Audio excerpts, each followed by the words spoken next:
Hello, everyone. If you are watching the recording of this on YouTube, thanks for being on my YouTube. I am going to be interviewing Mhara Starling. She is a Welsh witch who I have admired for a very long time, and I've got some questions, and she just agreed to answer them for me. So, as always, huge thank you to all of my Patreons, and this is the third live in a row this week. I typically don't go live that often, so if you have been able to catch all my lives this week, awesome. If you are watching them on YouTube later, also awesome. Let's see if I can get my words together before I talk to her. So we've got like 2 minutes before we agree to join. Oh my goodness, my words. Hello. Hello, Nessa. And whenever I like, it's weird having like a light and then having to be like, So let's see. Hello. Is that Kay Lange? Hello. I should know how to pronounce your name. It's Celtic, isn't it? You know who you are. Miss Lily, I know you. Hello. Thanks for being here. I am, let's see, I'm going to find, let's see.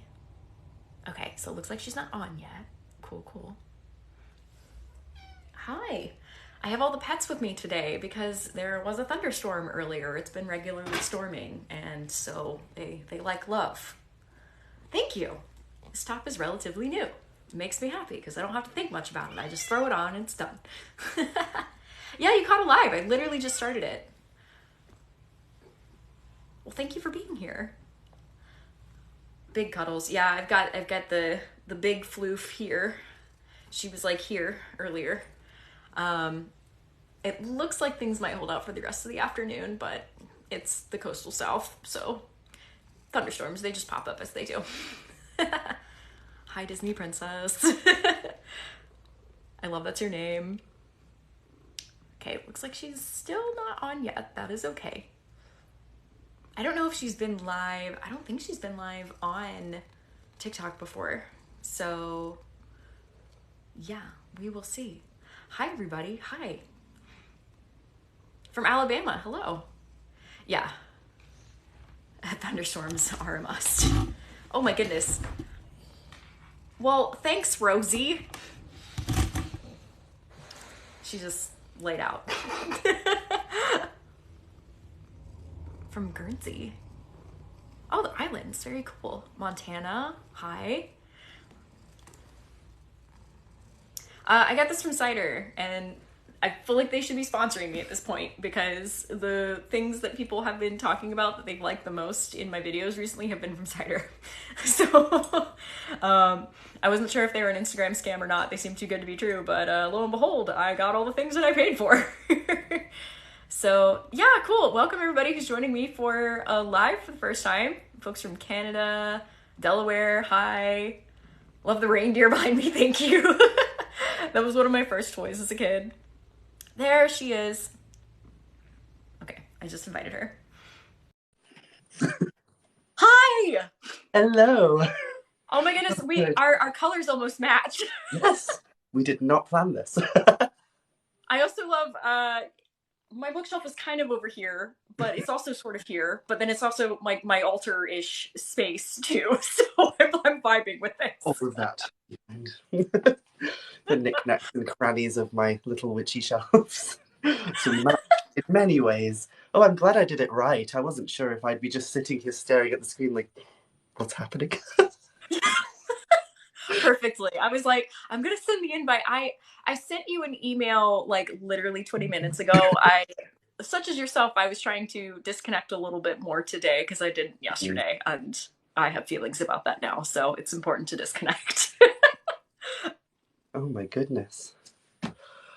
So, thanks for joining me. Oh, not a problem at all. Thank you so much for asking me to come join you. Like, I'm very glad that I get to meet you properly now, because I remember a few months back I was in like this slumpy, horrible place. And somebody tagged me in one of your videos, and I remember being like, I'm gonna get back to her because she has a Welsh spirit. And then I never did. So so I'm quite glad that you got in touch because that means that we could connect properly. Yes. I have to say, so I know so many people were like, because I have different chats and that sort of thing set up. And when I mentioned that I was going live with you, so many people on my side were like, "What? You know her?" And I was like, "I, through association and appreciate your content very much, know you." And everybody was like, "Great." Oh my gosh. Oh God. I love that too because I've been following you. Goodness, I don't know how long I've been following you, but I've enjoyed your content and your vibe and just so much about you. And it just so happened that you were Welsh as well, and I was like, wow, I don't know much about Welsh witchcraft and much of anything, especially I don't know if you would call it modern. Would it be modern reconstruction or modern reclaiming of culture? Yeah. Yeah, definitely. So I always say to people that my practice is inspired and informed by the past, but it's rooted in the here and now. So I don't make a claim to it's one of the things I'm really like passionate about is not pretending to be something that you're not. Because I know that a lot maybe this is too shady. Am I being too shady? But I know that a lot of witches they put themselves out there and they make very, very grandeur claims of being like a descendant of the 700-year-old witches who go back generations. And I'm like, no, I'm just a modern little Welsh witch. That's all. I just sit here doing my own little thing based on the traditions of the past, but inspired and informed by the customs and traditions of Wales, but rooted in the here and now. I'm still here. So yeah, definitely modern. But yeah, I if love that makes that. sense. Yes, and I think it's super important, especially, a large part of my following are Americans, United Statesians. And I know a lot of folks over here, they're also looking into seeing what is their heritage? Like where did they come from? What countries that had belief systems and networks prior to the Holy Roman Empire and all of that. And you mentioned, these long bloodlines. The thing in the United States that I found is everybody wants to be or is related apparently to a witch who died or something in Salem, Massachusetts during the trials. And maybe I don't know, but I'm like you in that sense. I'm kind of like, yeah, I come from some folks, and I'm Absolutely. just trying to do the right thing. Yeah. Oh gosh, my grandmother was because I always say to people like one of my grandmothers was a weird witchy person like me and she inspired me a lot. But she never called herself a witch. She was just weird. That's what she liked to call herself. She died when I was quite young, and that's kind of what led me to want to explore magic and stuff because I was like, how do I reconnect with her? And she was just a normal like, Christian lady who read tea leaves and the crystal ball. But then the other side of the family, they were devout Christians. I was lucky I didn't get raised in any of that. But yeah, so I think it would be disingenuous of me to be like, I come from a long line of witches, because I don't. I just have one very quirky grandmother, and who knows what else is in the in the mixing pot then. But yes, all Welsh. So I try and stick to what I do within like the Welsh context because it's what I connect to the most, which kind of works for me. And I think a lot too when talking about people who have intuition. You can look at a family line and it's fascinating the stories that can be told, especially at funerals. It's like all of a sudden people talk about things at funerals. It's like, oh, she had dreams, right? Or he knew things sometimes. So maybe it's the focus should be brought back to the being in touch with the spiritual side, whether that's acknowledging or wanting to be what am I to identify as a witch, or to just simply be like, yep, they did stuff that nobody could explain, but go figure, it worked. Absolutely, yeah. I love those kind of stories because I recently went to a little like family event and my mother just started randomly out of nowhere talking about how she gets prophetic dreams, and I just kind of like did a whiplash thing of like, "Mother, you did not tell me this." I just love it. I love how things just come out slowly over time. It's like I talking about like Welsh belief in ghosts and stuff. I remember on a podcast recently someone asked me what kind of superstitions do Welsh people have about ghosts and spirits? You know, like do they all really believe in spirits and stuff? And I was like, if you ask a Welsh person, do you believe in ghosts? They will probably say no. But then they'll whip out about 17 ghost stories from the last month alone out of their pocket. Or they'll tell you things like, don't throw food on the fire because that's feeding the devil, and you don't want to feed the devil and attract nasty spirits. It's like, what happened to I don't believe in that? Where did that go? So that kind of, I think, epitomizes how people feel about the spiritual world. My setup keeps falling over. I'm so sorry. um, I think one, we're living in a very unique time where people are actually talking about spiritualism more, and of course, we could say it's part of the. I do believe it's a kind of a universal shift that's happening right now. There are a lot of different readers from different backgrounds who are seeing this kind of shift. All the same, though, I find if I'm like randomly talking with somebody, I mean, I live in one of the most haunted places in the American South. So if you live south of 10th Street, that don't expect to live alone. That's all I'm saying. You're going to have a roommate that's not going to be paying rent.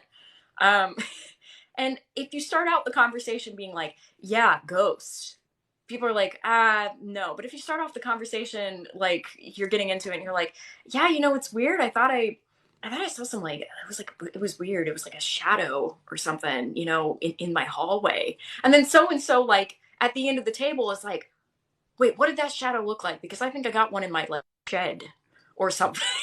So it's like if you say ghost, sometimes that might close off the conversation. But if you just kind of be like, yeah, just some weird stuff is happening, suddenly people are like, it's easier to talk about, I guess. Yeah, it's like they're more receptive to it for some reason. Just say something Yeah. weird, and they'll be like, "Yep, definitely." Oh gosh. Um, P.S. for everybody who has been offering me gifts, thank you. Clearly, I'm excited about this conversation because I've just been like, yeah, yeah. And I am reading your comments. I do have some questions that I wrote down first, so please don't think that I'm just like going past your comments and just ignoring things. I promise I'm not. But I do know some of you are asking things that I actually have on my list, so stay tuned, everybody. For formal introduction though, because we kind of flipped over that, can you, for my folks, who are you? Like how did you come to be? I guess. Oh gosh. Well, that's a story, isn't it? So my name is Mhara Starling. I'm originally from a region in Wales called Ynys Môn. It's the Isle of Anglesey, the tippy top of the north of Wales, and it was a very rural Welsh-speaking community. So Welsh is my first language, is my native language, and I nowadays live in England.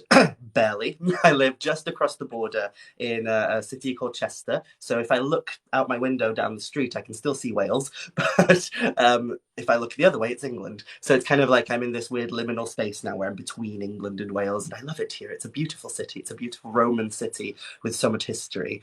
But I am a Welsh folk witch, which basically means that I am a witch who is inspired predominantly by the culture of Wales. So I look to folk magic, Welsh folk traditions and customs, and old beliefs to inspire and inform my practice and make it what I can to make it work. I try and follow in the footsteps of my ancestors and my mentors who taught me.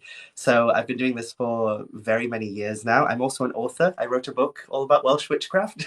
And yeah, nowadays I go online and I make a fool of myself by running around hills and meadows talking about Welsh deities and spirits and magic. So that's kind of me in a nutshell. It's so magical though. Like whenever I see you in the wilds, even if that's like literally in the middle of a city, I'm like, like bring the magic. Thank you. That's all I can hope to do, bring the magic. Bring the magic. I think that's what anybody nowadays living right now could hope to do, I think. Yeah, absolutely. Re enchant the world. Yes, yes. The Earth certainly could use it, even if people think otherwise. I think the Earth is like, please, please, hello, here, yes. Absolutely love it. um, well, cool. Thank you for that introduction. Also, you're getting a lot of comments on my side being like liminal spaces for it. Let's see. You mentioned so my first question you kind of already answered as far as like well, I guess this is kind of going a little bit farther back. You mentioned being inspired by your grandmother and the practices that she had. Was that something were you always like did you always see her as someone that you kind of wanted to learn more about, or did like the bug just hit you one day where you were like, ah, like Welsh witchcraft, I really want to look into that. So I was always interested in magic and growing up. So I always say to people, I was very fortunate in that magic was always around me. I grew up in a school that only had 26 students. So because there was only 26 of us in the whole school, we didn't really follow a curriculum or a pattern when it comes to schooling that other people did. I talk to my partner and such nowadays about the way that his school was, and I'm like, I had a very different experience. Our teachers kind of just did whatever they want. And luckily for me, a lot of my teachers were obsessed, absolutely obsessed with Welsh folklore and Welsh mythology. So they would take us on field trips out into like special places on Anglesey, which were featured in Welsh mythology, in the Mabinogi and such, or in folklore and folkloric traditions. And they would teach us about the importance of understanding like the folkloric and the mythological landscape that we lived in. So I always say to people that one of the differences between, say, I've noticed, I don't know if this comes across as rude, but one of the differences I've noticed between when I talk to maybe someone who lives in America who's really interested in fairy tale and folklore versus someone here is that over in America, when I hear you guys talk about like folklore and fairy tale, it's always like once upon a time in a land far, far away, across the sea somewhere, in a time that we can't even imagine, this happened. Whereas over here, it's like, so there's this story, and it happened there. It happened just over there, and that was very much like the like how my village was as well. Because I grew up in a place called Aberfraw, and to anyone who is like quite well read on the Mabinogi, which is Welsh mythology, you'll know that Aberfraw features in Welsh mythology frequently. So Aberfraw is the place where there's a character called Branwen who is revered today by a lot of pagans as a goddess. She got married there, and it's a very folkloric landscape because it's filled with the children of Hir, the children of the sea god. So it's a beautiful place, and I was like taken around this village as a child and told, like this is where this story happened, this is where this story happened, and mixed with those mythological aspects were also more, I guess, paranormal and spooky beliefs. So we had the local belief in Alati Wen, which translates to the White Lady, which was a lady who haunted one of the local farms. And we were told all these different stories about like the Hwch the Guta, which was a phantom creature that came out at Halloween and such, a phantom kind of sow or wild boar that ran around. So we had all these stories, and it was just so immersed in the culture that we didn't really see these things as myth or folklore. It was history to us. Like, we'd hear a story about a princess who had a giant as a brother, or a ghost haunting a farm 2 miles that way. And it was just like, yeah, that's just life, isn't it? Just normal. That's not myth. It's just the way life was at one point here in this place. And I was fortunate in that regard because it awoke like this enchanting like aspect of my persona where I was obsessed with fairy tale and folklore. So I delved into that, and I was always I remember my first day at primary school. My teacher asked me to introduce myself to the rest of the class, and I introduced myself as, I'm Mhara, and I like, so dwi'n licio tylwyth teg, morfodwynion a gwrachod, which translates to I like fairies, mermaids, and witches. And like I still am very obsessed with all those things. So my grandmother, like I said, was this quirky woman who had this big curly bushy hair, big massive glasses, thick as hell, and she always had these long acrylic nails, and she'd always tap them against the window of the car when we arrived. She lived on a farm in the middle of nowhere, and she loved herbs. She always spoke about how plants have a spirit of their own and they're alive, and that if you want your cooking to be good, you have to talk to your ingredients and things like that. But then on top of that, she also read the crystal ball and she read the tea leaves. And so she was just altogether quite magical. But unfortunately, like you asked, was I always looking up to her? She was always kind of like my cheerleader and my best friend in the family because I was a weird little strange child and a lot of my family didn't really get me. And she was like the one person who got me. So I was always kind of clinging to her, but I never really like looked to her magical ways as something I wanted to do until she died. And then the minute she died, I was like, I want to have a piece of nine with me. I want to have a piece of nine here with me still. So how can I do that? How can I reconnect? And I remember sitting in my bedroom. We had a mirror in my bedroom because my bedroom used to be my mother's room.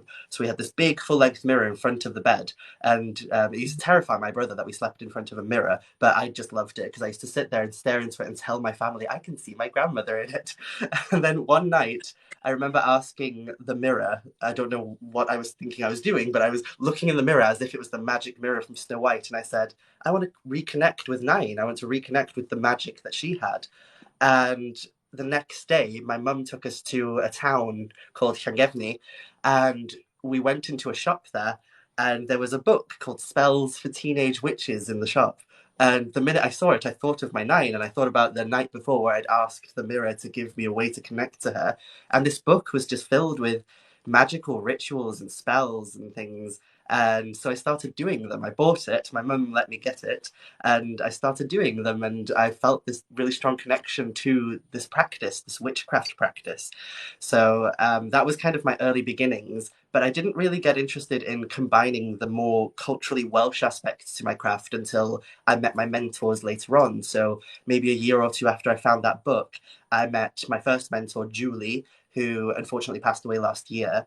She was the stereotypical witch at the edge of the village. She lived in a little cottage just outside the village, and she was this larger than life personality who was very scary, but also really like charismatic. And then later on, I met a friend of hers, Christopher Hughes, who is also an author. He wrote a book called From the Cauldron Born. He wrote a book called Ceridwen, the Book of Celtic Magic. He's the chief of the Anglesey Druid Order. He runs the Druid Order up on Ynys Môn on the Isle of Anglesey. And I met him, and suddenly everything started clicking into place because he started teaching me about Welsh focused traditions. And I was like, oh, okay, I don't need to look far off into other countries or other cultures to get connected to my magic. I can just look right here on my doorstep. So Julie taught me kind of the importance of connecting to the land, and Chris taught me the importance of connecting to the culture. So it was this transformative moment where I had both of them together, and they were friends too. So we often had days together, all three of us. And they would like inspire me to be this like the best witch that I could be. And I still look up to them, even though Julie's passed now. I still see her in everything that I do, and yeah, it's insane, like how much that little moment where I kind of made the connection of, hey, I need to delve more into this cultural side of things, and everything just kind of exploded into being and made sense because before that my practice was quite disjointed and I say eclectic, but I don't mean that in a negative way. It was just a very eclectic practice. It was all over the place. And once I found kind of Christopher and Julie and started looking into Welsh folk magic and things, everything kind of narrowed and made more sense, and things started working better for me. So I've never looked back really, and that's kind of what's accumulated into what I am now.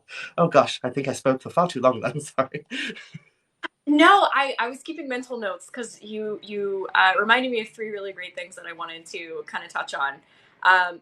One is something I talked to other spiritualists, woo woo, witch people, whatever you want to call them, about building community and what it means to, in some capacity, manifest your community.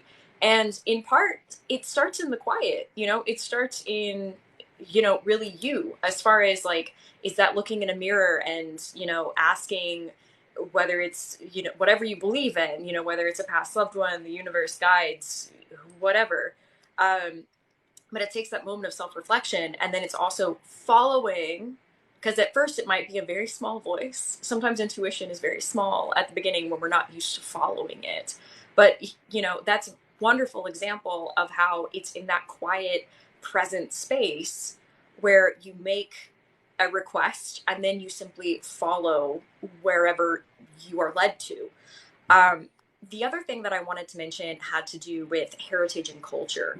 I notice a lot in the United States because people are from everywhere. I mean, I call myself an American mutt. I've got so many different bloodlines running through me. And I think for some, there's a sense of loss in that.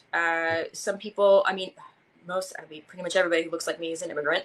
I know my family got to choose to come over here, but you also have large groups of people who did not choose to come over here. So there's this new wave of figuring out heritage, but also figuring out where people came from and what used to be there. So for anybody out there who might be thinking, oh, like I don't feel connected to whatever I've been taught to believe, figure out where you come from. We have all these like cool tests that you can take, even if you don't know what your family tree is. You can take these tests and figure out, okay, where was my blood 500 years ago? And that doesn't mean that you have to necessarily stick to that. I mean, I always tell people do the research you can and see what vibes with you. Um, but there's just so much out there to be discovered. I just think everybody's got a home somewhere. I think everybody's got a belief somewhere, whether that's something they cultivate for themselves over time or whether that's something that they find. But it's like if you tell yourself and if you tell the universe or what have you, this is what I'm looking for. I'm looking for this piece of me. I always figure the universe is ready for that. The universe is like, oh, you're looking? Are you listening this time? Because we'll go. We gotta go. So that's wonderful, and thank you for sharing that because I have a kind of similar story, which I won't get into because I'm here to talk to you today. But yeah, it's that kind of you start listening to the little voice until you no longer let the little voice be little anymore. You let it be big, and that drives a life, if you will. Absolutely. I think to kind of go off of what you're saying about I think some people, especially over on your side of the pond, don't necessarily have that rooting until they find out where they're from, maybe. I know that for me personally, like a huge amount of my audience and the people that follow me and come and talk to me on my pages and such are Americans who are trying to reconnect with their culture. And I think one of the biggest questions I get asked nowadays, which I don't know if it is worth mentioning here really, but one of the biggest questions I always get asked almost daily nowadays is, is it appropriative? Is it offensive in any way for me to reconnect with that culture? And the way I always say it is, I don't think so. Like, not in with when it comes to the more Welsh Celtic side of things. I don't really believe that it's appropriative. I don't even believe that you need to have ancestry. If you're drawn to this culture, then we are very open to it. And the reason I say that, I know a lot of Welsh people don't agree with me and they say, like, no, we must gatekeep it. But the reason I say it's very open is because when you look at Welsh history, we were very open people. We were very open about sharing our customs and traditions. And that's seen in the fact that when the Welsh went over to America, a lot of their traditions and folklore mingled with the native tribes that were over there in the areas they were in. They almost like mingled their folklore with the native tribes and was like, oh, okay, we have similarities here. Same thing happened in Australia, same thing happened across the world, where the Welsh went and they shared their culture openly. And it's not really, there's this like obsession, I think, nowadays with blood when it comes to anything Celtic in nature. Like, I have Celtic blood and all this, which I don't like to get into much because I don't believe fully in that. Because to me, being Celtic is nothing to do with blood. It's more to do with culture. It's more to do with lived experience. So, in my eyes, if you are someone who is trying to connect with the culture and the landscape of Wales, and you are someone who is like very passionate about learning about the folklore, the magic, and the myth, then so long as you're making an effort to interact with the culture as well, so for example, learning the language or learning the intricacies of the political climate of Wales, like what is Wales in regards to, I know a lot of people don't know the difference between like Wales and England, Wales and the UK. So like learning those different things, learning those intricacies and learning what kind of things are going on right now in the lived culture. So long as you're being respectful to that and you are trying to make an effort to connect to that culture, I don't think it's disrespectful at all. And that's kind of where I draw the line. Is like, as long as it's respectful, as long as you listen to native voices who live in that culture right now and don't try and make yourself out. Because I know there are some people who are like, I'm more Welsh than people living in Wales because of XYZ, which is when it gets disrespectful. But on the whole, just wanting to connect to the traditions, customs, and beliefs of Cymru, trying to connect with our culture and language and heritage, it's not disrespectful, I don't think, and it doesn't really matter how you approach it as long as you approach it with respect and dignity. So I hope that makes some kind of sense as well. It does, and I'm really glad that you said that because that I think that can be a very sensitive subject depending on who you talk to and the culture that they're from and the heritage that they're from. So it's great to hear your perspective as a Welsh person. And that kind of leads into the next question I wanted to ask. Are there many differences between North and South Wales in culture and folklore? Oh, so I got scolded when I wrote my book. This is a fun one because I'm from North Wales, and there's this. What a lot of people don't know about Wales is we're very strange when it comes to travel between North and South, because a lot of our like this is me getting political now, because a lot of our stuff is still governed by England because we're in essence still a colony of England. Um, we don't have a direct line of transport that takes us from the north to the south. So if you grew up in the south, you probably didn't go to the north very much. If you grew up in the north, you probably didn't go to the south very much. I went to England a lot more as a child than I ever did south of Wales. I think I only went to South Wales once or twice as a child. And in my whole life, I think I've only been 5 or 6 times to different areas in the south. And same vice versa, probably, a lot of people from the south. So it's kind of like there's this divide almost. And there's a lot of kind of discourse going on right now within Welsh communities, like, oh, Hunters versus Gogs, like the Southies versus the Northerners.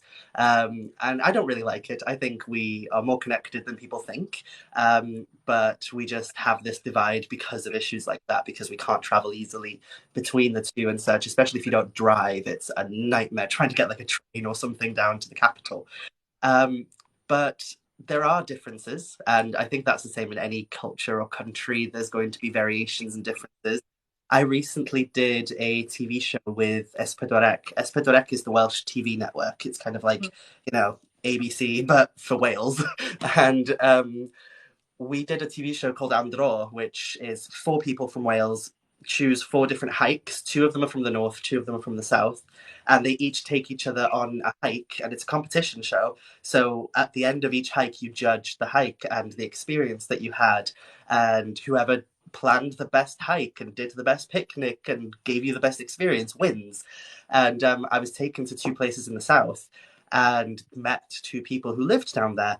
And there were moments where we were speaking Welsh with each other, and I just kind of froze in place. I was like, "What did you just say?" Like, there was a moment when we were walking down this narrow road, and someone said something like, "Oh, gwacham yn atwch yn yr hail," and I just went, what was that word right at the end there? And it's just little things like that, how like they say, I think it's hell or hell for road, and we don't. We say lawn or ffordd up north. And someone said like, oh, they were talking about a person that they fell out with, and they said, oh, nes i cwmpo mas gyda nhw. And I was like, Quimpo Mass? What on earth is that? I'm like, this is my first language. I should know this. And she was just like, Quimpo Mass, fell out. And I was like, oh, see, if I said fall out with someone, I'd say disgyn allan, not Quimpo Mass. And it was like, oh God, there really is a difference in our language, isn't there? But it's subtle. Like you can still kind of you understand each other. It's not like there's this whole thing of like, oh, we have a totally different language to the south. We don't. It's the same language. It's just different words here and there, different dialects. I know I get in trouble a lot because I've got a very Gog Anglesey accent when I speak Welsh, and I get a lot of people from South Wales who come onto my videos and they're like, "You're pronouncing that wrong," and I'm like, "I'm not pronouncing it wrong, dear. I'm pronouncing it differently to you." So we do have differences, and that is reflected in our folklore as well. So, for example, fairies. If we were to talk about fairies in Wales, the term that would be used up north for fairies is Tylwyth Teg, predominantly. So we'd say a Tylwyth Teg, which translates to the fair family. But down south, it's more likely they'll use Bendith y Mamau. which translates to the blessings of the mother. So it's this kind of small differences, like they're the same beings, but we use different names for them. And then there's also different regions in the south of Wales that have even different names again. Like some regions don't call them Bendith Mamau, some regions call them Plantfrys Duvan, some people call them Dynion Bach Teg, and some areas call them things like Dynion something else. I can't remember, but we have these different names for different folkloric creatures, and you can tell the difference as well in the styles of folklore as well, because the North folklore often is all about like lakes and deep dark caves and such, whereas like the folklore from the South tends to be a little bit more. I guess flowery is the way I can talk about it. Less scary, I suppose. But yeah, there are differences definitely, but it's not like a huge divide. I don't it's one of the areas I kind of want to talk about more on my channel and stuff eventually is how like there's this feeling of separation that I don't think should be there because we do have differences as is normal for any region, but I think we're more alike than people realize. I love that. I'm all for sending messages of actually we're all humans somehow. This is okay. This is making me wonder. This is more on a personal thing. So the Welsh translate like on Google. I'm now wondering if it's more leaning towards like North Wales as far as like sayings and that sort of thing, or if it's leaning more towards South Wales. I don't know if you would know because I mean you speak it, so I can't imagine that you'd be sitting there on Google Translate all day. No, I don't know what Google Translate is like for Welsh at the minute. I know like probably about 10 years ago, like back when I was in college and such, there was a lot of um, people who'd go on to Google Translate to laugh at some of the translations because some of them are just like, what? I don't know if it's changed now and if it's any better, but I know that from This Is My Gog coming out now, I just said, we're all similar and we're all alike and we should be best buddies. And I'm about to go on a anti-South rant. I'm not anti-South. It sounds like that sometimes.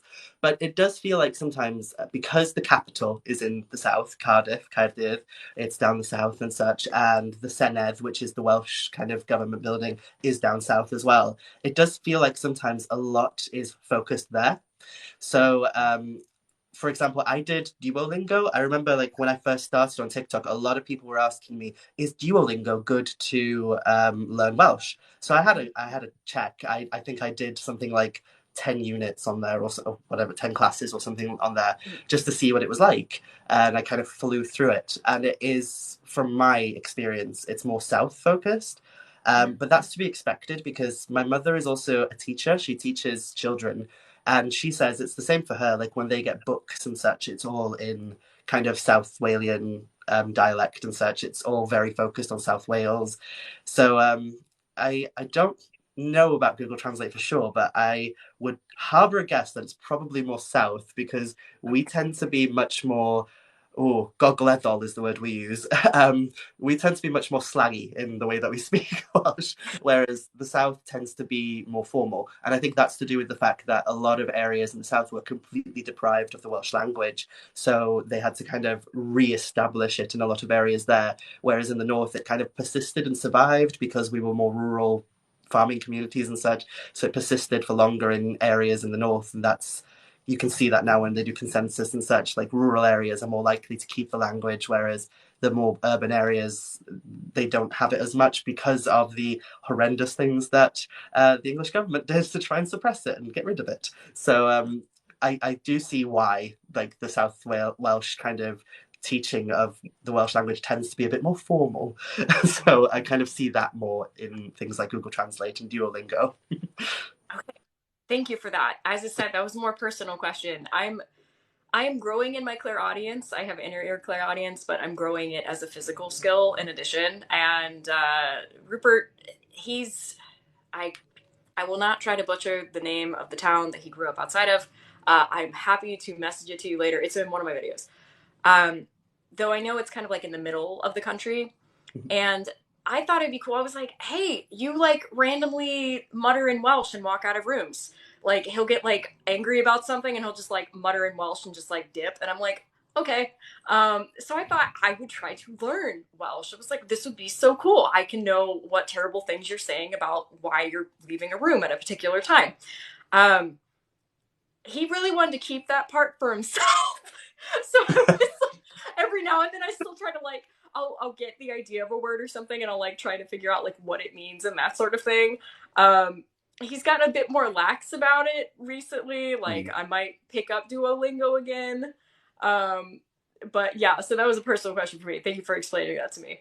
And I have some in my chat being like, "Is he here?" Yeah, there's a chair right here. I just put my hand through his torso. Cool.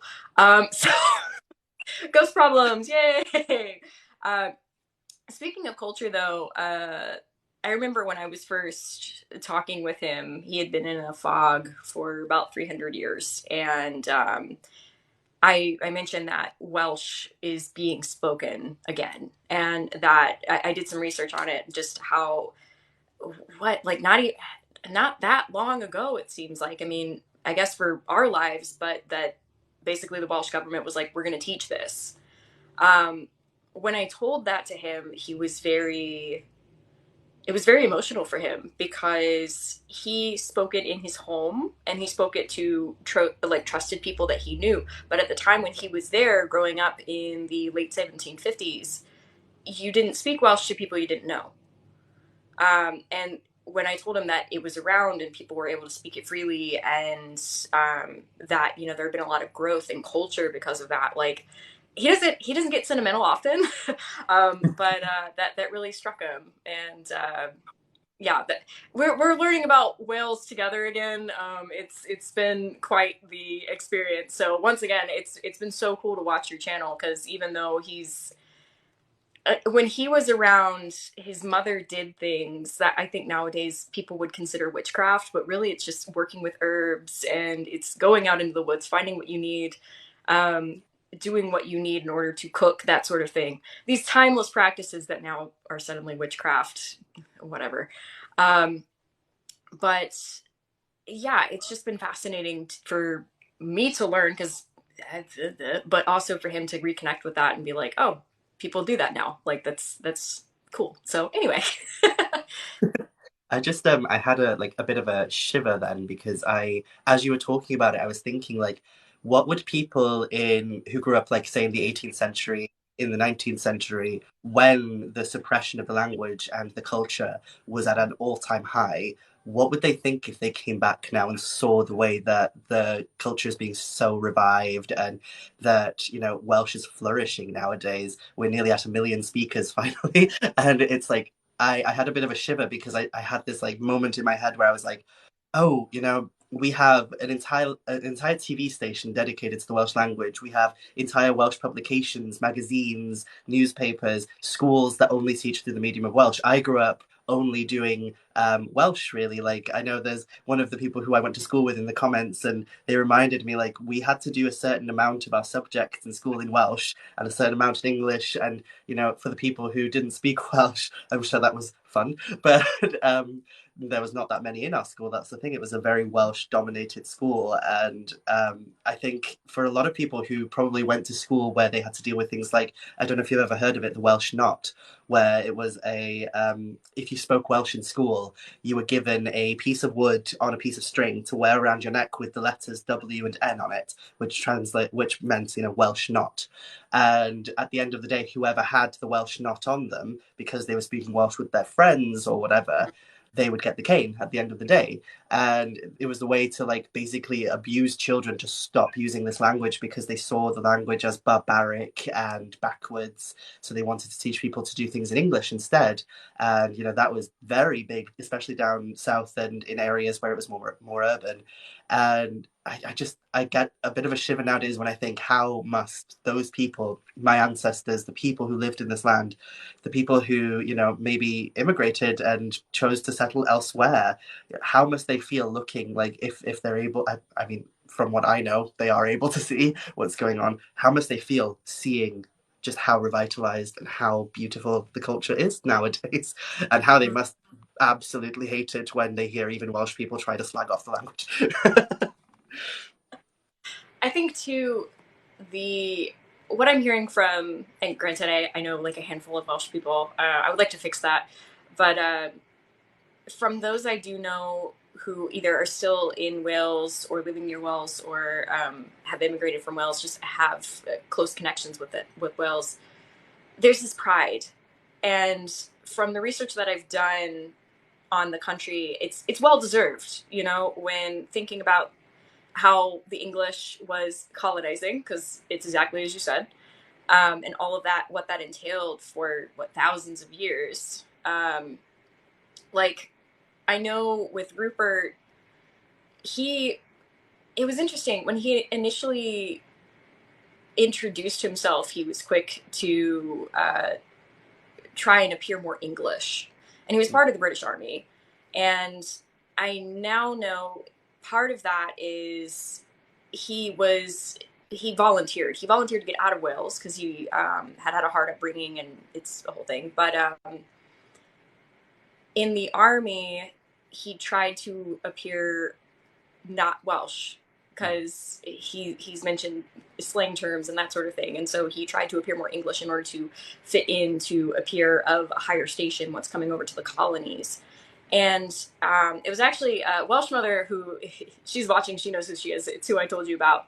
I remember we sat down on a virtual call one day in my car, and Rupert was hanging out, and I mentioned that at the time Rupert still had some shame, and that was more so to do with his family than the culture. But still, it was seen. He was still in this mindset that to be Welsh was to be like a burden or to be an issue or something.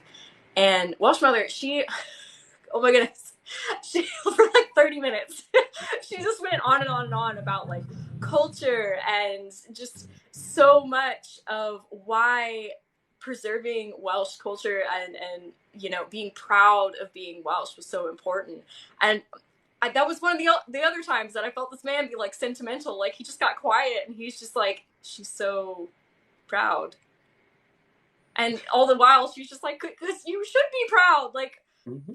the reality that even the language has been able to be preserved after so many years of hardship and the English trying to snuff it out for so long. Wow. Like this is a lot to how just the endurance of people. So yeah, it's that's the thing. It's so great to speak to you and to other people who are like, yeah, Wales. Absolutely. Oh gosh. Goodness, I went off my questions. So let's see. We've actually talked about a lot of these. Great. Okay. Um, let's see. Okay. Well, we kind of talked about that too, but I'll bring it up since we're on the subject of ghosts right now. Um, as far as what you see, what people talk about, like when it comes to folklore or perhaps, I mean, what we call them over here cryptids, but like beasts or fae or fairies or that sort of thing. Like, is it something that people are like to bring up into conversation just like on casual, or is that still something where you kind of have to be with the right people? Oh, so in Wales, I love talking about fairies specifically because fairies is a subject that is very close to my heart. Because as I said, when I was a child, I loved fairies, and that kind of grew. You know, I went from loving Tinkerbell and butterfly fairies and Barbie Fairytopia and all these things to then looking into the fairies of my culture and like how different they are from what we were told as kids were fairies and such. And I didn't realize until kind of I grew up how rooted the belief in fairies still is to this day in Wales. Because it's kind of similar to what I was saying about ghosts earlier. If you ask someone, do you believe in fairies? They're going to be like, God, don't be silly, Of course I don't. But then there's little intricacies in the culture which make you go, you sure? Are you sure you don't believe in fairies? And it's the same in a lot of the Celtic nations. So, like Ireland and Scotland, they're the same as well. They have like these really intense fairy faiths, but if you ask outright, like, do you believe in fairies? It's probably like a no, not really. And then all of a sudden it's like, but don't go over here because that's where the fairies live and we don't fuck with them. Sorry, I swore. You're But fine. But it was the same growing up, and like I had a moment of, because I'm currently writing a book all about fairies, and I had a moment the other day where I was talking to my partner about some of the experiences I had to do with fairies when I was younger. Um, Personal experience, but also just like talking experiences when people told me their stories of experiences they had. And, it's little things like how my grandfather had a horseshoe that was hung above the door. And he used to always tell people, oh, yeah, it's for good luck and also to keep the bad spirits out. And bad spirits meaning fairies. And it was like little things like that, or how he used to keep a hagstone, which is like a stone with a hole through the middle, naturally occurring by water pressure. He used to keep one of those tied to a rope hung by the stable door to keep the horses safe. Little things like that, like, and how these were like protective tools to keep the nasty things away. And I remember there was a monument near where I lived. So I lived, as I said, in a village called Aberfrau, and just like maybe a 2-minute drive out of the village, when you're going towards other places on the island, such as like Caergybi and that way, when you're going in that direction towards the other towns in the island, you would pass a monument called RebekahTheGhostguide, which was a Neolithic monument, so an ancient kind of stone monument similar to like Stonehenge and such. So we passed one of those, and it was a burial mound. So it's basically a hollow hill. It looks like a hill, but it has a door to go in, and then inside there's all these massive stones, like Stonehenge type thing. Um, and we used to pass there, and it had kind of two names locally. So, though RebekahTheGhostguide, which translates to the giantess's apron full, is its official name, and it's called that because of the folk story surrounding it that a giant was supposedly walking with lots of rocks in her apron, and she tripped and it fell, and she made this monument. That's the official name for it, but we rarely ever called it that. We always called it either Bryn y Teletubbies, which is the Teletubby Hill, which is more a thing for kids, or the colloquial kind of name for it locally was Bryn Pwca. And Bryn Pwca translates to the hill of the Pwca. And the Pwca were these like little creatures who lived in the landscape. They're these little fairy-like creatures. They look like goblins. They run around and they cause all sorts of mischief. There's a lot of stories in our folklore about them causing all sorts of harm to priests. Specifically, they don't like priests, and they don't like people who abstain from alcohol. They don't like people who don't like to dance. Basically, anyone who doesn't like to have fun, they hate. So they used to like haunt them and attack them and stuff. And the Pwca were said to live in the land, but if you were not careful, they'd come into your house and cause havoc. And the Pwca is kind of like there's another version of the Pwca later on in the folkloric tradition called the Bwbach. And the Bwbach is much more friendly. A Bwbach is like the household spirit, which, so long as you're nice to it and you leave it offerings, it will help you with your chores and things like that. But the Pwca was like, you do not want to fuck with them. You do not want to mess with them. You don't want to let them into your house. Like, if you let them into your house, God save you. And they will cause all manners of chaos and mischief. And I remember little things like Bryn Pwca, Barclay was called Bryn Pwca, and I was told by a lot of people growing up, that's where the Pwca live.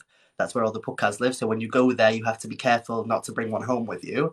If you left the back door open too long in my nine's house or in my mum's house, so my nine, my grandmother, if you left the back door open too long, then the older people would always kind of shout like, "Oh, Pwcanity, Pwcanity," which translates to "There's a Pwca in the house now. You left the door open too long."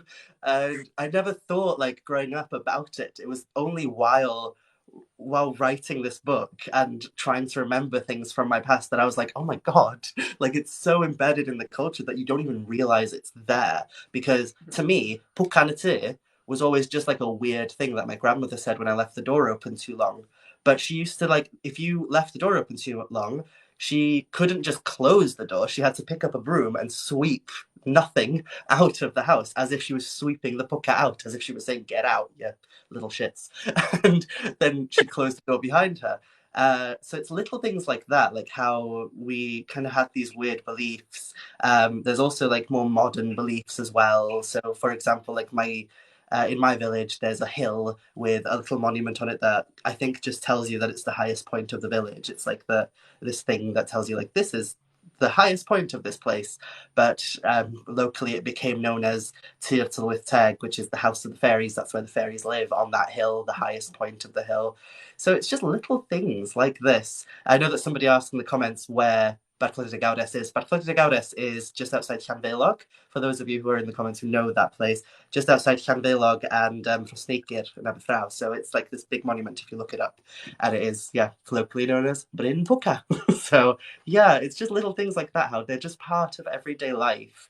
And looking into the folklore of Wales and such, we have so much of this throughout history. We have the belief in things such as the Tylwyth Teg, the Ellich. The Ellich are kind of like these spirits that ride on the wind. They're the kind of spirits of nature or the spirits of the land, and they can be very troublesome. The term Ellich is often translated as either elf or demon, and that's like the two sides of them, I suppose. And then we have things like the Coblynau, which are very similar to something that lots of regions in America have as well, which is the Coblynau are mining fairies. So they're little goblins that live in the mines. And in Wales, they're quite benevolent. They're like, if you have Coblynau in the mines, it's a sign that there's good ore in the mines. So you just leave them an offering and they will lead you to the good things. But I know, like, I've spoken to a few people who live in, like, Appalachia, the Appalachian mountain area, and they have, like, similar stories of goblins living in the mines and such. And they're not as good. They're not, like, things that you want to mess with, really. So it's interesting how it's obvious that some of these stories were kind of taken over. They're like the Tommy knockers and the people, kind of the weird, kind of strange creatures that live underground that we're kind of scared of, but also have a respect for. So that's kind of like it's embedded into our culture, and it's something that I am truly fascinated by how it's still persisted to this day, to the point where people don't even realize it's there. You know, it's just part of every day. I love that. Um, yeah, I've lived in Appalachia. I have family who live there as well. They'll tell you it's very different. Though it's interesting that mountain range is what goes through the UK. So it's like we're all kind of connected as far as like the roots of these places, which is super cool. I have two questions I think left, if that's okay. We're getting close to the hour. Is it okay? Absolutely, no problem at all. Okay. So I personally do not work with Fae. That's out of respect to them. I know many people who do. Um, so would I don't know if you do work with the Fae. Would you suggest working with Fae? And do you have any sorts of things to say as far as like warnings or things to be aware of? I just I hear a lot of people who work with Fae, and some of them get into this very like, oh, the Fae, they're so good for us, and I'm like, wait, what? Like, so what's your thought on all that? Well, when you look at kind of our beliefs specifically in this land, like what we believe about fairies, they were for the most part things that you did not mess with. You do not go anywhere near them. You leave them well alone. You keep your distance. The only time you'd ever interact with them is if, for example, you left an offering for them as a kind of sign of goodwill, as peace, you know, like leave a dish of milk on your hob, or you would place something near the threshold of your house.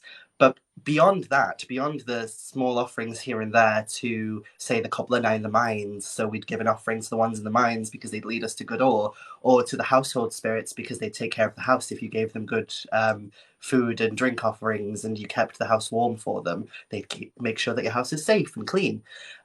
Beyond that, everything else to do with fairies within the Welsh folk belief is protect ourselves against them. So when I'm researching into like folk magic to do with fairies for this next book, I've noticed that 90% of folk magic to do with fairies is apotropaic in nature, so protective in nature. So things like we hang rowan berries in the house to keep them out. We hang horseshoes above the house to keep them out. We hang hagstones to keep them out. We put dried cats in the wall to keep them out. We put horse skulls in the wall to keep them out. So everything is very keep them out. Like we don't want them anywhere near here. And that's reflected in the folk tales as well, in the folk stories. A lot of the stories are, you know, warnings of, oh, you know, this is what happened when Mary Lloyd from down the street let a fairy into her house. We do have fairies in Wales are kind of separated into two categories in my head. We have the spirits of the land, which are what most people think of when they think of fairies. They're the like goblin-like creatures, the sprites, the things that fly on the wind. And then we also have these ethereal entities, which are also called Tylwyth Teg, who are more deity-like in nature. They're people who come from the other world. They look just like us, except, maybe they look a bit fairer, their skin is more pure, or their hair is more luscious, or they're taller, or sometimes they're smaller, sometimes they're like petite and tiny. But they look pretty much exactly like us, except they have this otherworldly quality. They come from another world and they have supernatural abilities. So we know that through the stories, they can travel between our world and the other world. They usually have an intense knowledge of herbal healing and how to work with the natural world. They can talk to animals, they can transform their bodies, they can fly, things like this. So they're pretty much human in nature, but they look pretty much like us, but they have these like supernatural qualities, and they are strange because a lot of academics theorize that those fairies are actually echoes of old goddesses and gods from pre-Christian Wales that have been preserved in Welsh culture, but over time been like kind of put down to the status of fairy as opposed to goddess.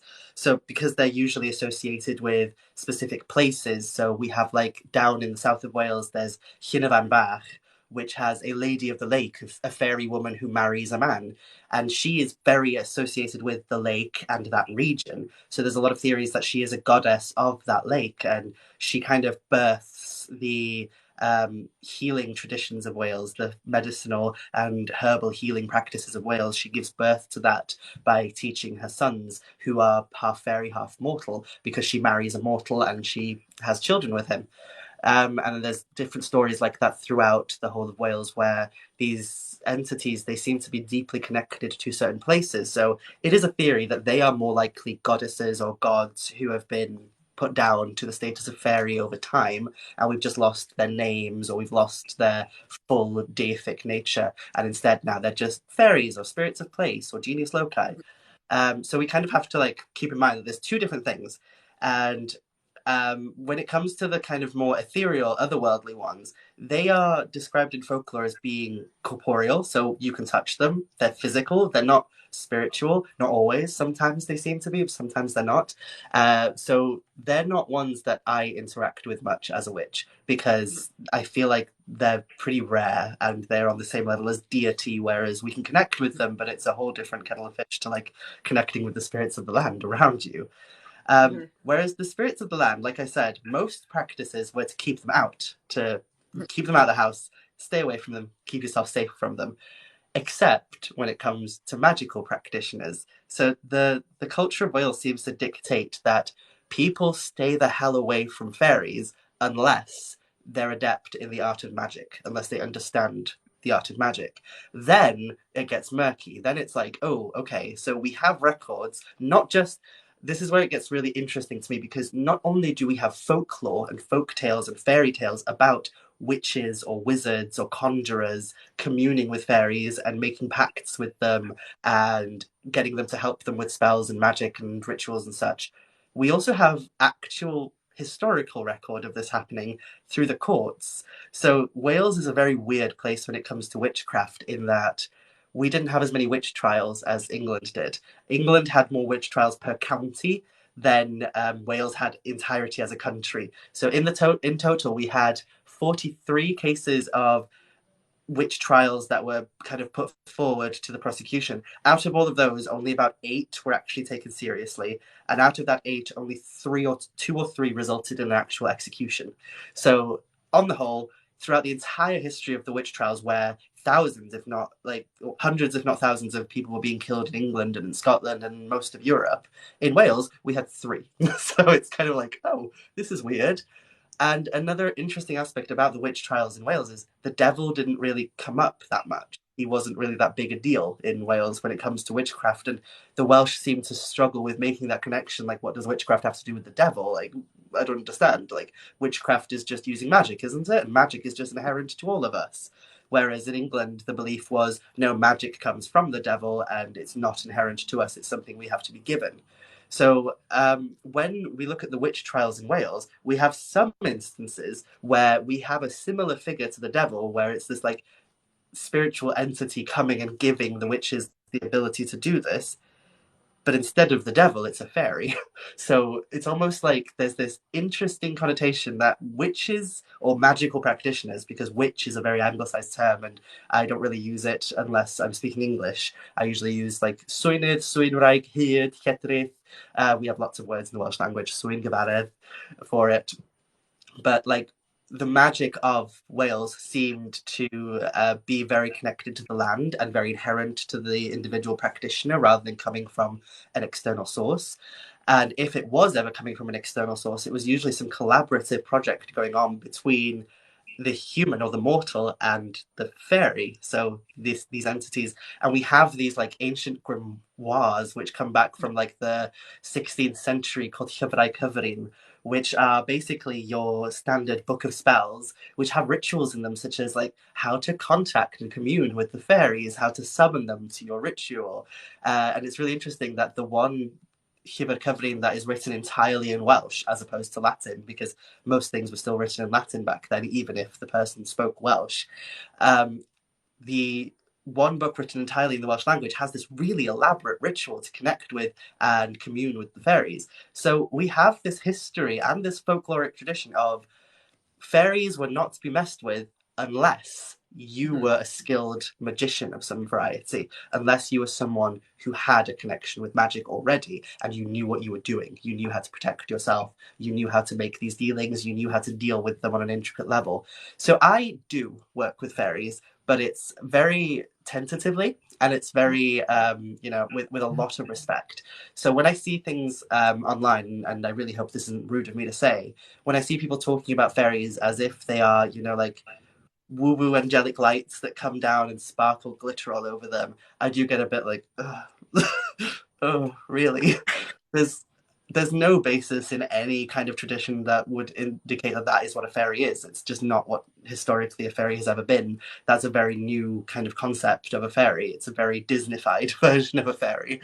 So I guess to me, I work with fairies, but I do it in a very careful and calculated manner. And it took me years of practice before I got to the point where I felt like I could.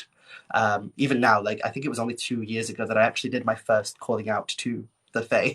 So it's something that I don't really recommend for people who are new or who are beginning. And I say it takes a lot of study, practice, and dedication first before anything Mm-hmm. like that. Because they're just as complicated and complex as we are. So in the same way that you would have your guards up and be careful walking up to a random stranger in the street because you don't know if they're going to be like, yes, let me help you, or if they're going to pull out a knife.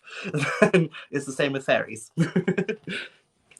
Okay, I love that explanation. Thank you. What?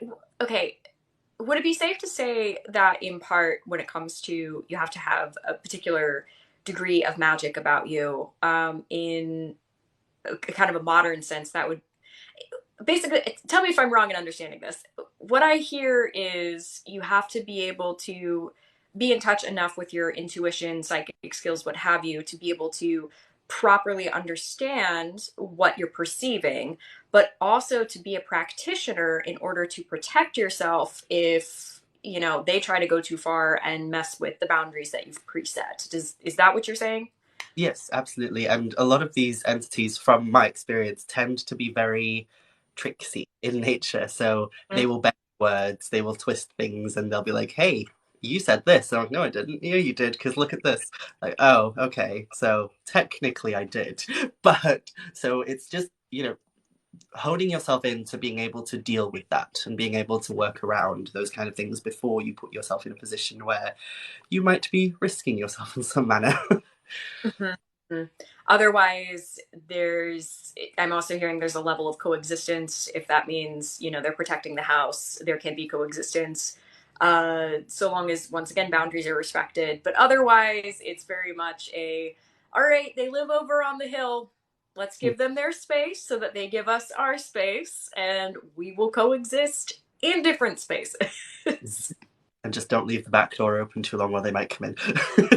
Right, right. Yeah, just to make sure to be like, no, no, no, this is my space. um, Yes. okay, awesome. My last question is, how do the Welsh see ghosts? How would that be described? Oh gosh. Well, if you were to look at the two kind of most, I guess, enigmatic aspects of Welsh folklore, the two Mhm. most common themes that come up are fairies and ghosts, the dead. So when it comes to the dead, they have a very strange relationship with spirits in general, because it's almost like this gets a bit trippy when I talk about it, but I hope it makes sense, and it's a bit difficult to explain. But within Welsh folklore, it seems to be that spirits are not ruled by the same laws of like time and space to us. So there are even stories of people seeing a ghost of someone who's not yet dead, but will be soon. So, for example, there are certain times of the year where you can see an apparition of who might die next in the community. So Halloween, for example, we call it Calan Gaeaf. Calan Gaeaf traditionally took place on the last day of November, and it was Norse Calan Gaeaf. And the first day of November, sorry, not the last day. The first day of November was Norse Calan Gaeaf, which was kind of seen as this liminal time where the realm of mortal and spirit was one and the same. So though there are barely anything like this idea of a veil that kind of parts the two worlds of spirit and mortal is quite modern in nature and doesn't really apply to the older beliefs. It was very much like we're always one world, like we're basically one and the same. It's just that there are certain times of the year when you can tap into it better, the unseen aspects of our world. And those times of the year are called Ysbrydnos, which there's 3 days of the year, the Tair Ysbrydnos, which is Calan Mai, which is May Day, the summer solstice, and Calan Gaeaf, the 1st of November. So the 1st of November is Calan Gaeaf. 31st of October was Norse Calan Gaeaf, the eve of winter, the eve of the first day of winter. And that time of year was seen as the most opportune time to see spirits. So there's a lot of tradition surrounding how to see an apparition of someone who might die next. So, for example, in a lot of villages across Wales, including the one that I grew up in, there was a tradition of you'd walk around the graveyard 3 times.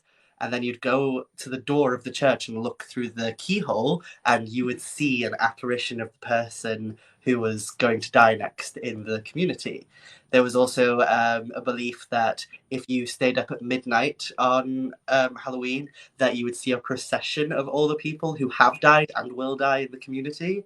So it's strange. It's almost like ghosts do not fully live and abide by the rules of our time, because you can see ghosts of people who are still very much alive, and it kind of it's informed a lot of my beliefs surrounding like what happens to us after we die and such, because I don't really believe that once you die you're restricted by time in the same manner.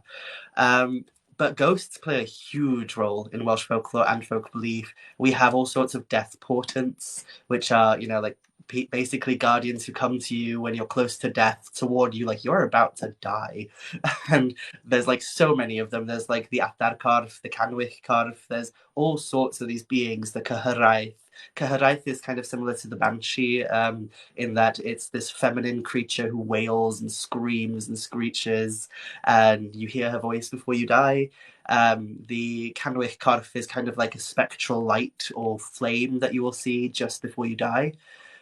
So it's all these things that like kind of warn you, like you're about to die, like you are getting closer, you're edging closer to that unseen realm where you're not going to be limited by your physical body anymore.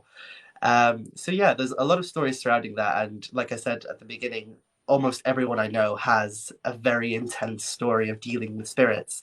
My mother, in particular, she has a story which I love, and I don't. It doesn't seem to matter how many times she tells me this story. It always kind of makes me go, "Oh my god, like that's really interesting," especially considering she's not the type of person who really fully 100% believes in this stuff.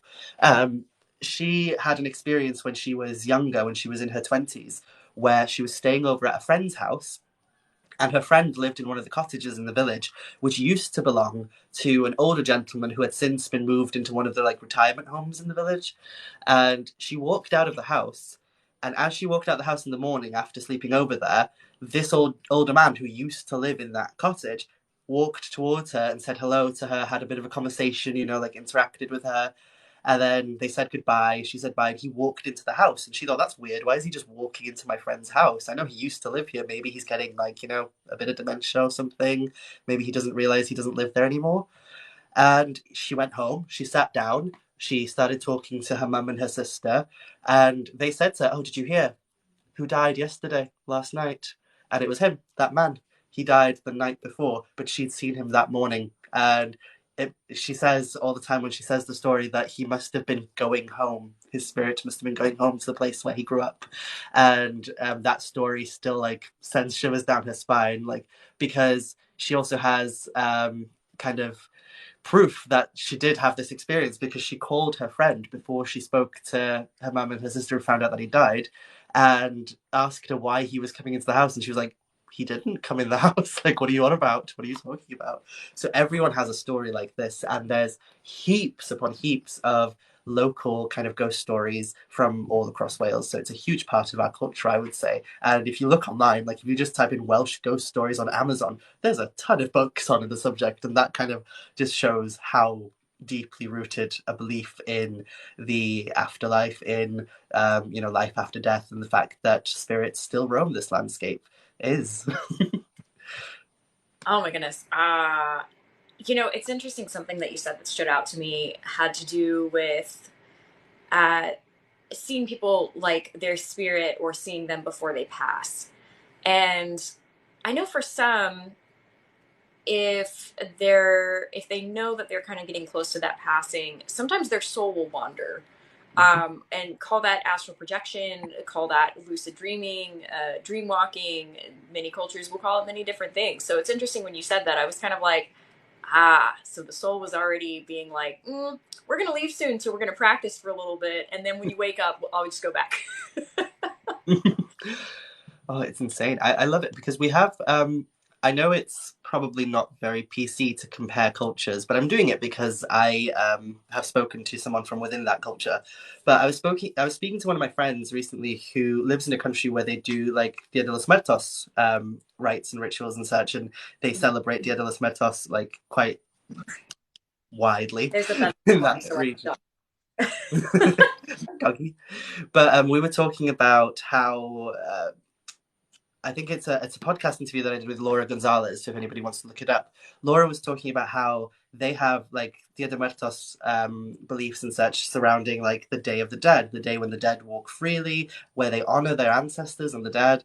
And when you look at the old ways that the Welsh used to celebrate Nos Galan Gaeaf, it's very similar. And we were talking during this podcast interview about like how we have a lot of similarities. It's just that in Wales we seem to have suppressed that part of ourselves and don't do it as much anymore.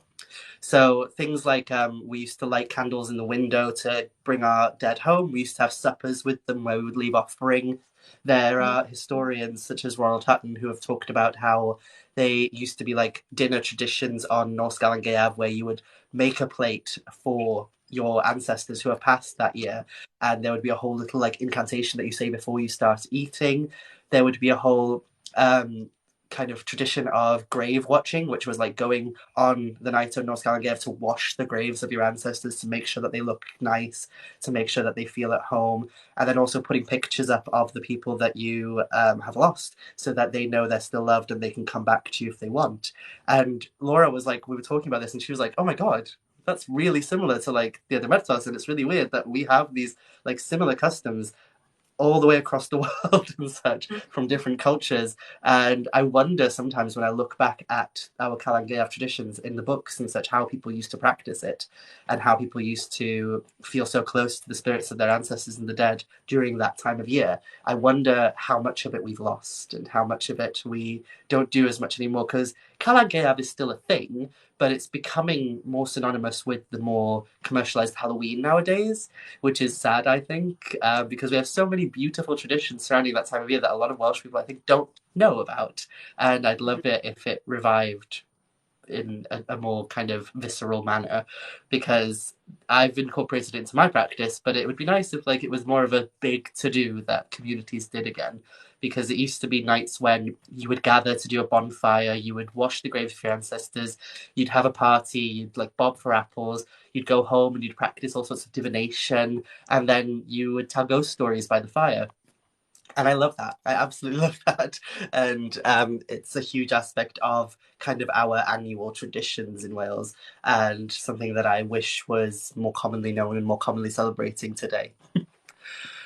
Uh, See, and this is also thanks for being chill with a dog who is like, Of "There's thunder outside. What do I do?" This is Rosie.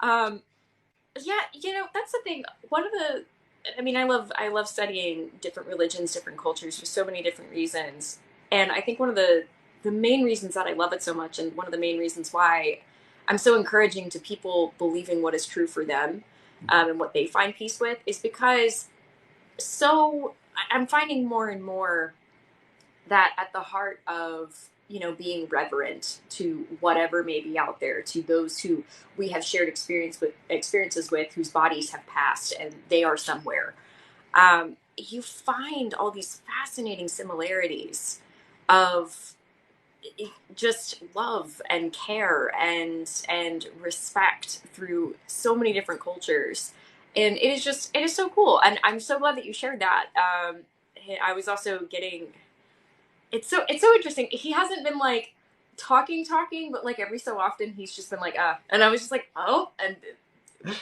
I'll catch up with him in a bit. But I know it's been fantastic for so many of my viewers to have you on with me, and I'm just so grateful that you were able to find the time, 5 hours difference from mine. Oh, thank you for having me on. It's like I am always happy to talk about these things because it's my entire life, honestly. I love that. For folks who want to know more about you and buy your book, and I don't know if you have a list. I know you mentioned you're writing another book right now, where people can find out about that as it comes. Where can people find you? So I'm pretty much everywhere. You can find me on Instagram, on YouTube. I have a Patreon as well, and I'm under Mhara Starling on pretty much everything. I'm very different across different social platforms. I'm very much a person who has very many personalities because I'm a Gemini. I don't know if that makes sense. I don't know enough about astrology, It but does. I'm a Gemini rising, so yeah. literally, because here on TikTok, I'm this like whimsical, flamboyant, campy thing that like jumps around telling stories about Welsh folklore and magic. On Instagram, I'm a lot more kind of focused on education and getting like more educational posts out there. On Twitter, I just shitpost. And then on YouTube, I'm much more kind of stoic and I'm like, let's talk about Welsh folklore today. So I kind of have these different platforms where I do different things and it works. So you can find me across different ones and see which kind of ones gel with you the most. I do have a book, Welsh Witchcraft, A Guide to the Spirits, Lore and Magic of Wales, which is out now. It's published by Llewellyn Worldwide.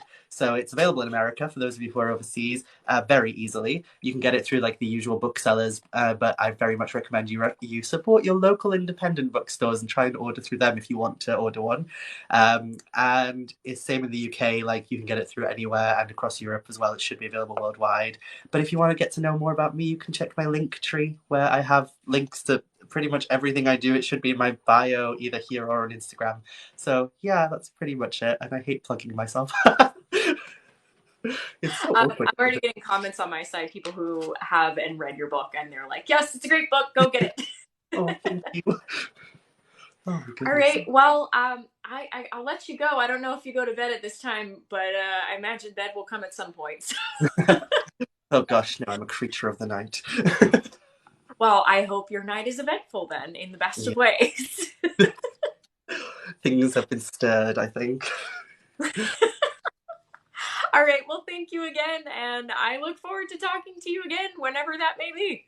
Yes, absolutely. Oh, thank you so much as well for having me. Bye. Bye.